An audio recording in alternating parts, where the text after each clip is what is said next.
එකමත් එක රටක හිටපු ධනවත් රජ කෙනෙක් කිසිම දවසක සතුටින් හිටියේ නෑ. හැබැයි එයාගේ මාලිගාවේ හිටපු දුප්පත් සේවකයෙක් දවස පුරාම හරිම සතුටින් සින්දු කිය තමන්ගේ වැඩ කළා. මේ ගැන පුදුම වුණ රජතුමා බුද්ධිමත් ඇමතිවරයෙක්ගෙන් මේකට හේතුව ඇහුවා. ඇමතිවරයා කිව්වේ මහරජතුමනි මේ සේවකයා තාම 99 සමාජයට ඇතුළත් වෙලා නැති නිසායි ඔය තරම් සතුටින් ඉන්නේ කියලා.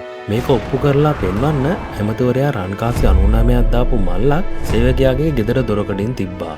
හැබැයි මල්ලේ ලොකුවට සටහන් කළේ රන්කාසි 100යි කියලා. පහෝදා උදේ මල්ල දැකලා කාසි ගණන් කරපු සේවකයාට එක කාසියක් අඩු බව තේරුණා.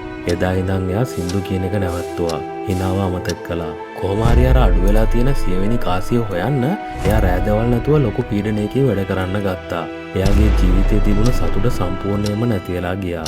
අපේ ජීවිතේත් මේ වගේමයි. අපිට සතුට වෙන්න පුළුවන් දේවල් 99ක් ලැබිලා තියෙද්දි අපි කරන්නේ අපිට නැති ඒ එකම එක දේ ගැන හිතා දුක් වෙන එකයි. ඒ නැති දේ පස්සේ දුවන්න ගිහින් අපි අපේ ජීවිතේ තියෙන සතුට සම්පූර්ණයෙන්ම නැති කරගන්නවා. ඒ නිසා නැති දේවල් ගැන ලත වෙන්නේ නැතුව ඔබට ලැබී ඇති දේවල් 99 ගැන හිතලා සතුට වෙන්න. සැබෑ සතුට තියෙන්නේ එතනයි.